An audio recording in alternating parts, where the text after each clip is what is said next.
moved to New York City. And I lived with Sean Puffy Combs for a year. That's the crazy thing, right? No, not really. I mean, but hey, it was curious. I got a chance to see some things. Yeah, but you were 13. What were you seeing? I went there to see the lifestyle. The courtroom spotlight is about to shift onto one of the most unexpected and compelling figures in this case, Usher. Yes, the same Usher who sang his way into millions of hearts with his smooth vocals and timeless hits is now stepping into a much darker, far more harrowing narrative. The details emerging about his time under Diddy's wing as a young, impressionable talent are nothing short of chilling.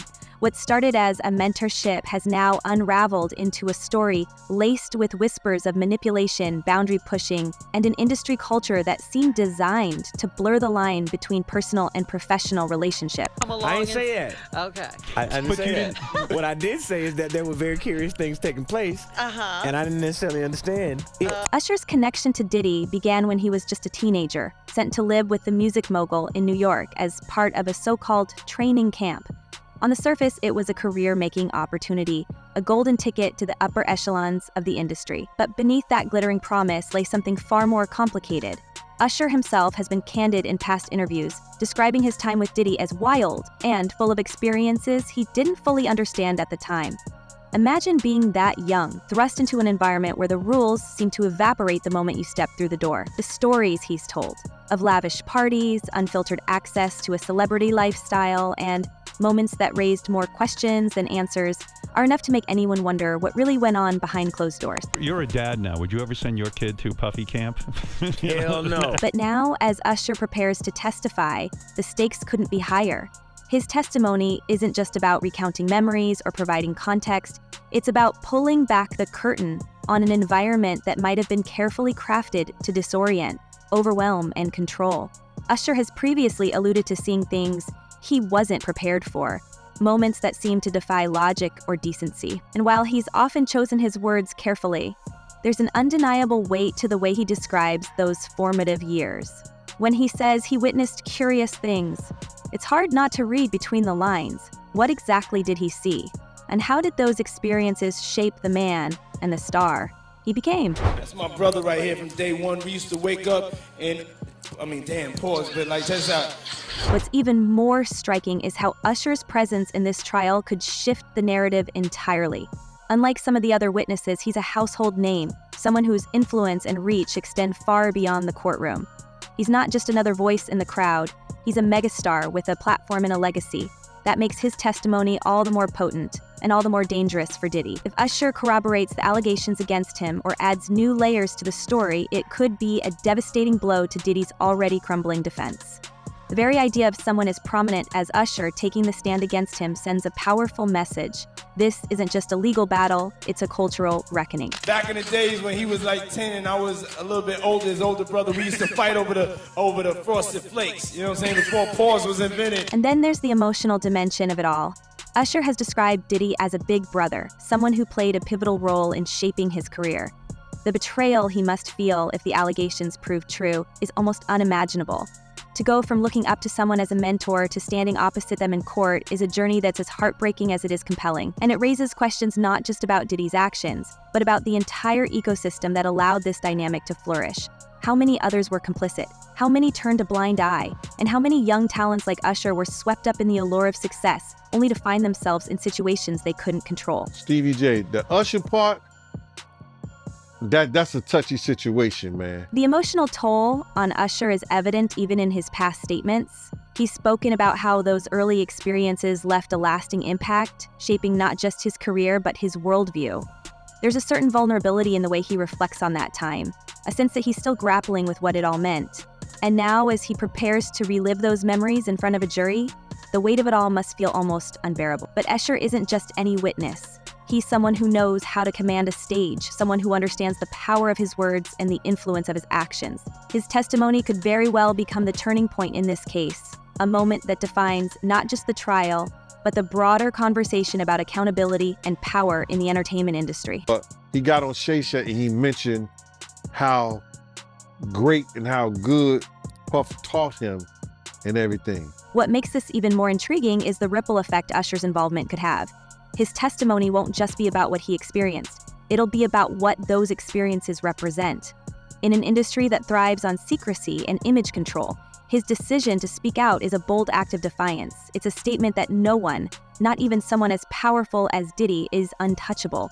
And it sets the stage for others to come forward, to share their own stories and demand justice. The implications are enormous, not just for the trial, but for the industry as a whole. If someone like Usher can stand up and say, "This happened to me," it opens the door for countless others to do the same. But let's not forget the risks involved.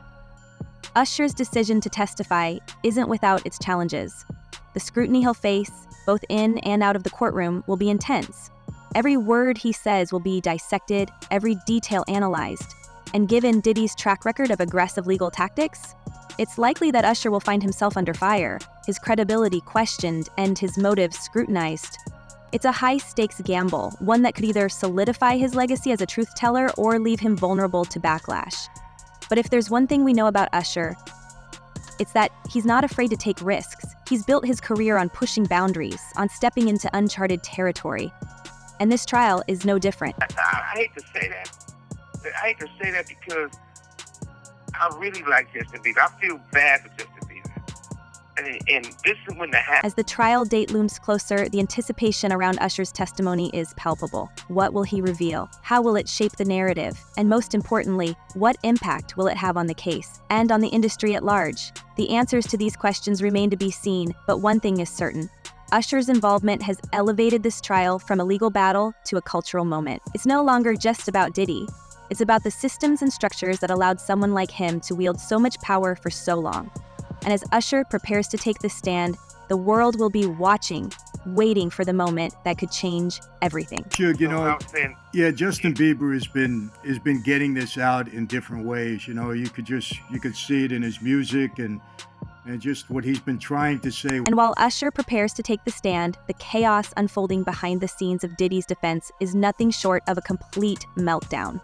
The house of cards he's built, one that's been propped up by money, influence, and a carefully curated image, is collapsing in real time, with every legal maneuver and courtroom decision signaling just how bad things really are for him. Let's get one thing straight. This isn't just a trial. This is a battle for survival. Diddy's defense team is scrambling, clawing at any shred of leverage they might still have, but every move they make seems to push them closer to the edge of the cliff. Take, for instance, the so-called mental capacity argument his lawyers have been pushing. In a desperate attempt to shield him from responsibility, Diddy's legal team has leaned heavily into claims that he wasn't in a fit state of mind during the alleged incidents. They've even lined up a psychiatrist ready to testify that his cognitive abilities were impaired. But let's be real, how many jurors are going to buy that? The prosecution isn't playing games here. They've already filed to block that testimony, calling it a blatant attempt to dodge accountability. And they're not wrong. It reeks of desperation, a last-ditch effort to deflect attention from the mountains of evidence piling up against him. They took Justin Bieber and just him. That only is a bad look, it's sad. Speaking of evidence, let's talk about the tapes. Yes, those tapes. The so-called freak-off tapes that have been the subject of countless headlines and the stuff of nightmares for Diddy's defense team. These aren't just random pieces of evidence. They're potentially explosive recordings that could blow this case wide open. The tapes reportedly contain footage from private events meticulously planned and orchestrated by Diddy's inner circle, and they're said to reveal a side of him that's completely at odds with the polished public persona he spent decades cultivating. The defense has thrown everything they have at trying to suppress these tapes, arguing that they were obtained illegally, that they've been tampered with, that they're inadmissible for one reason or another, but the judge isn't having it. Every motion to suppress has been denied, one after another, leaving the defense team with fewer and fewer options. And the kicker? These tapes are going to be played in court, in front of the jury, in front of the world. No, I'm not surprised by the ruling because, as she cited in her order, there are very serious allegations about the danger that he potentially poses to other witnesses and the public at large. There are allegations that he has, been violent with others. He's also attempted to allegedly intimidate other witnesses and still contact witnesses while incarcerated. Then there's the Cassie video, another devastating piece of evidence that could seal Diddy's fate. His lawyers have fought tooth and nail to keep it out of the trial, claiming it's been edited to paint him in the worst possible light. They've gone so far as to accuse media outlets of manipulating the footage, alleging that the original version, if it even still exists, would somehow exonerate him. But here's the thing, those arguments are falling flat. The judge has already ruled that the video is admissible, and the prosecution is ready to use it as a key part of their case. It's hard to overstate how damning this footage could be. It shows Diddy in a moment of raw, unfiltered aggression, and while his lawyers might argue about context or intent, the visuals speak for themselves. This isn't just about what happened in that video, it's about what it represents. It's a glimpse into a pattern of behavior that's impossible to ignore. What makes Cassie's role even more fascinating is the timing of her lawsuit. According to insiders, the complaint wasn't just a standalone act of courage, it was also a strategic strike. Multiple sources have suggested that the federal investigation into Diddy was already gaining traction when Cassie's lawyers filed her case, effectively forcing the court of public opinion to catch up to what law enforcement had been piecing together for months. It's no coincidence that Cassie's allegations tied directly into many of the claims that prosecutors are now using to build their criminal case. From the alleged patterns of coercion to the meticulously organized events described in her lawsuit, her story served as a critical puzzle piece that allowed investigators to connect the dots. Without her going public, it's hard to imagine the case reaching the level of scrutiny it has now. Both sides in the Sean Diddy Combs case have until today to give answers for how the music mogul has been communicating from jail. Combs appearing in court last Friday seeking bail while he awaits trial. He's been held at the Metropolitan Detention Center in Brooklyn since September. And yet, the settlement of her lawsuit raised just as many eyebrows as it did awareness. The speed with which it was resolved was almost unheard of for a case of this magnitude, leading to widespread speculation about what might have been agreed upon behind closed doors.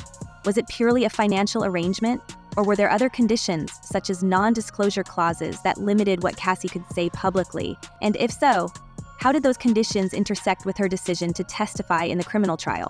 These unanswered questions have only fueled the media frenzy around her involvement, with some critics accusing her of using the settlement to cash out, while others see her as a trailblazer for speaking up at all. Either way, her actions have undeniably shifted the narrative, turning what might have been dismissed as tabloid gossip into a groundbreaking legal and cultural moment. This is video of Diddy's family arriving to court for last Friday's hearing. Prosecutors arguing that he misused prison systems in an attempt to tamper with potential witnesses, and they say they have proof Diddy used other inmates' phone cards or used three-way calls with friends to contact associates that prosecutors consider to be a part. Adding even more attention to the courtroom drama is the fact that Cassie's past relationship with Diddy is now being dissected in excruciating detail. Every public appearance, every statement, every photo from their time together is being pored over for clues. Diddy's defense team has reportedly combed through years of her social media posts, interviews, and even private correspondence in an effort to undermine her credibility. They've hinted at the idea that her continued association with him after the alleged incidents weakens her claims, a classic tactic designed to sow doubt in the minds of jurors. But Cassie's supporters argue that these attacks only highlight the imbalance of power that defined their relationship from the start. After all, how do you walk away from someone who holds all the cards, professionally, personally, and financially? It's that dynamic, more than anything, that makes her testimony so crucial to understanding the broader implications of this case. The defense denying these claims and is pushing for his release under strict conditions, including a $50 million bond and 24/7 monitoring at a secured Manhattan apartment. There will be a hearing today where both sides will have a chance to clarify exactly how Combs has been connecting with the world outside his jail cell. And as if the legal blows weren't enough, Diddy's defense team is crumbling from the inside. In the past few months, multiple attorneys have withdrawn from the case, some citing vague ethical concerns, others remaining tight-lipped about their reasons. Even his longtime legal representatives, a high-powered firm that stood by him for over 2 decades, have dropped him as a client. Think about that for a second. This is a firm that's represented some of the biggest names in the industry, a firm with a reputation for loyalty and discretion, and even they don't want anything to do with him anymore. If that doesn't speak volumes, what does? But let's not forget the star witnesses who are preparing to take the stand. Cassie, Ashton Kutcher, even Usher. These aren't your average witnesses. These are high-profile figures with nothing to gain and everything to lose by coming forward, and yet, they're doing it anyway. The prosecution has made it clear that their testimonies will be central to the case, painting a picture of a man who used his power and influence to control those around him. And while Diddy's lawyers will undoubtedly try to discredit them, digging into their pasts, questioning their motives, it's hard to imagine a jury looking at these witnesses and dismissing their stories outright. especially when those stories are backed up by hard evidence. The flight was always going to be a tough argument for the government because obviously Combs voluntarily came to New York. He surrendered his passports through his lawyer. He could have fled after the March raids of his Miami and Los Angeles homes, but he didn't. He has access to 2 private jets. I think it was a tougher argument. I know the government made the argument, but clearly the best argument was the dangerousness and the witness tampering. They had much more evidence. And then there's the racial angle, a card that Diddy's team has been playing with increasing frequency as the trial approaches. They've argued that this case is nothing more than an attempt to take down a successful Black entrepreneur, a man who's built an empire against all odds. It's a narrative that might resonate with some, but it's also a risky strategy. Because at the end of the day, this isn't about race, it's about accountability. It's about whether or not Diddy abused his power, whether or not he crossed lines that should never be crossed. And no amount of rhetoric can change the facts of the case. Separated from the general population, right? He's with, or was with, Sam Bankman-Fried at least. And the irony there is that's someone who was granted bail, tried to tamper with witnesses, so the judge revoked his bail. So that just goes to show how these federal judges feel about witness tampering before trial. As jury selection gets underway, the tension is palpable. Both sides know what's at stake here, and neither is backing down. The defense is pulling out all the stops, trying to delay the proceedings, to introduce new motions, to do anything they can to buy more time. But the judge isn't budging. The trial is moving forward, and it's moving fast. And with every new revelation, every new piece of evidence, it becomes clearer just how high the stakes are, not just for Diddy, but for everyone involved. So here we are, on the brink of what promises to be one of the most explosive trials in recent memory. The evidence is damning, the witnesses are compelling, and the defense is running out of options. But the question remains, how far will Diddy go to protect himself? And what other secrets are waiting to be uncovered? Let us know your thoughts in the comments below because, trust us, this story is far from over. See you in the next one.